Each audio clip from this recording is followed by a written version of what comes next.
No matter what sports you play, in almost every single one of them, the ability to run incredibly fast makes you a threat. It's literally why they say speed kills. But the fact of the matter is, there's only one track and field event that actually proves who's the fastest. And everybody knows it's the 100-meter dash. And you probably already know who the world's fastest man is by now. His name is Noah Lyles. And he proved it at the Olympic Games. And before he could even get to the Games, he had to beat the rest of America's fast men at the Olympic trials. And in case you weren't paying attention, Kalen Walker was one of them. I say it that way for a reason. Because most people didn't know who he was until he ran a 40-yard dash at halftime for a college football game. He ran 4.15 seconds, and it was so impressive that Shannon Sharp and Chad Johnson decided to talk about it during the Nightcap podcast. And they don't talk track and field all that much. But I'm going to be 100% honest with you, because I found that halftime performance just a little bit insulting to the sport of track and field. Because running fast is what Kalen Walker does, and that became a halftime show. Just imagine if they chose to invite a college basketball player to the halftime show, put a 10-foot rim up there, and asked him to go do a crazy dunk.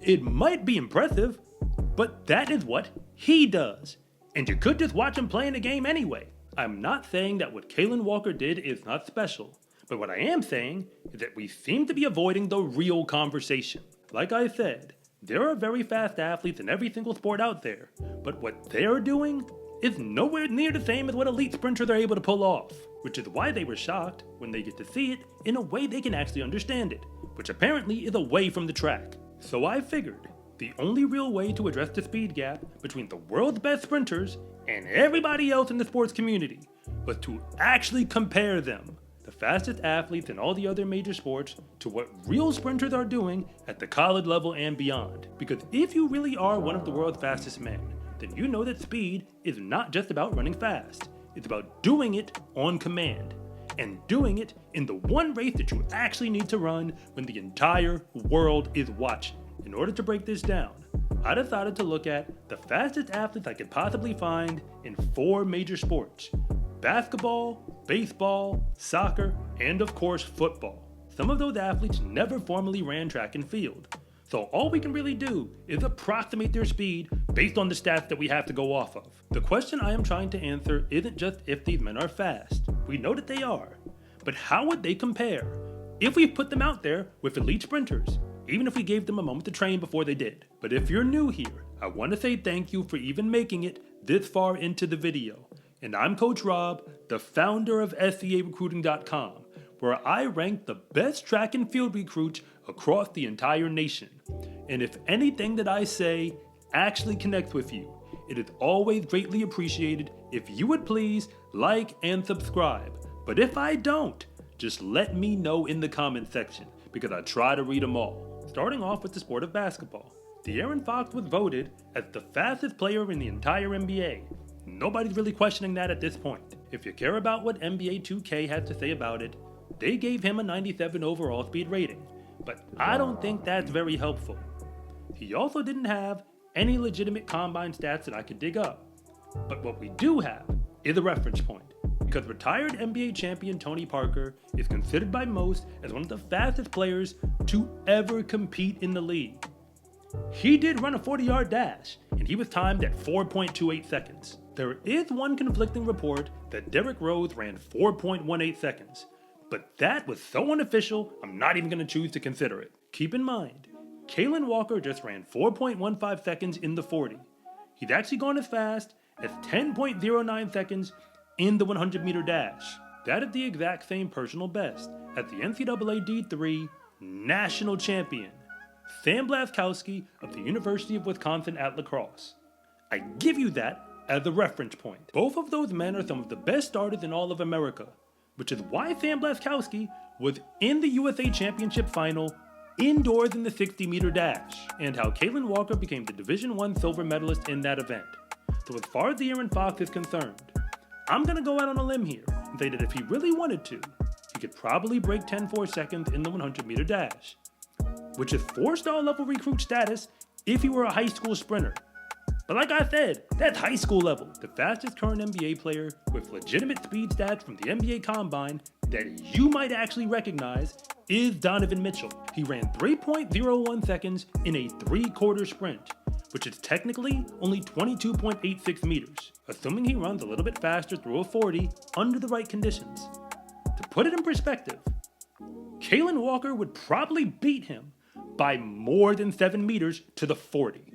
And if you actually care about it, reports do say that LeBron James can run about 4.5 seconds, which is fast, just nowhere near fast enough to get in this conversation. Yet in the sport of soccer, Mickey van de Ven competes for the Netherlands right now. He's only 23 years old and was clocked as fast at 23.2 miles per hour at top speed. It's a little bit quicker than the fastest NFL players have been clocked running on the field. But that makes sense because he isn't wearing any pads. It was actually DK Metcalf who was clocked at 22.2 miles per hour, which made him the fastest player on that field.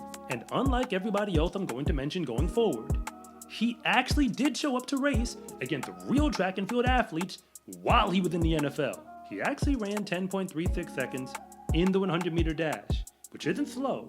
It's just not fast enough to do anything at all in the SEC conference where he actually played football in college. And if we use that as a benchmark, Mickey van de Ven is probably about the same level of speed. So he probably could, under good conditions, maybe break 10.3 if he trained for it, which would actually make him one of the 10 fastest men in the Netherlands. But no, it wouldn't even get him to the Olympic trials in America. And in the sport of baseball, Bobby Witt Jr. of the Kansas City Royals is recognized as the fastest man running the bases. They had him at 20.8 miles per hour, which really isn't that helpful when you remember that the distance between one base and another is still less than 30 meters. But if you crank that up to his max speed, he's probably somewhere between 22 and 23 miles per hour. And no, he isn't wearing any pads, so he could probably get in shape to run 10.5, but that's about it. It likely wouldn't win him a conference championship almost anywhere in Division 1, but he could probably make a final depending on which conference. And I've already hinted at it, but football is likely where you're going to get the best competition. Xavier Worthy ran the fastest 40-yard dash ever recorded at the NFL Combine, at least in this present era. He ran 4.21 seconds and did actually run track in high school. He was actually a low 4-star level recruit back at that moment. Like DK Metcalf, he's probably a little bit faster now, but if he can't break 10.2 in the 100, which I highly doubt, he wouldn't be an NCAA champion at any division. You can just forget about making the Olympic trials. But the one name that everybody expects to be on this list has to be Tyreek Hill, because he called out Noah Lyles himself, the man who ran 9.79 seconds in the 100-meter dash to win Olympic gold. And the case for Tyreek Hill goes like this. At the high school level, he was arguably the best short sprinting recruit in America for his class. That is a big deal, yet he never ran faster than 10.19 seconds when legal in the 100-meter dash, which is all that really matters in the sport of track and field anyway. And I'm willing to bet that he's slower now than he used to be. At the NFL Combine, there is a reason why he does not have a top 5 recorded time in the 40-yard dash.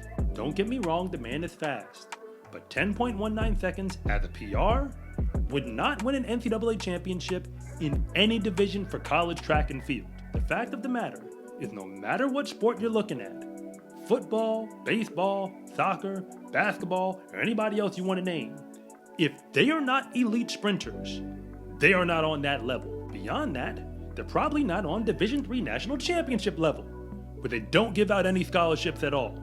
Most other sports require quickness in the form of agility and cutting ability more than they do just straight line speed. But that is what track and field is actually about. Running as fast as you can to get to the line before everybody else. You can make it into a halftime show if you really want to, but don't get it twisted. Track and field is a sport where we hand out gold medals to the winners, but there's only 8 lanes on the track and a whole bunch of people in the stands. So the only way that you deserve to get on the starting line in the first place is if you are already one of the world's fastest men. In the sport of track and field, confidence is everything, because when you win, that is just the moment when everybody else finds out what you already knew to be true, that fast is a lifestyle. Get your Fast is a Lifestyle track and field gear at scarecruiting.com/shop. or use the link in the description below.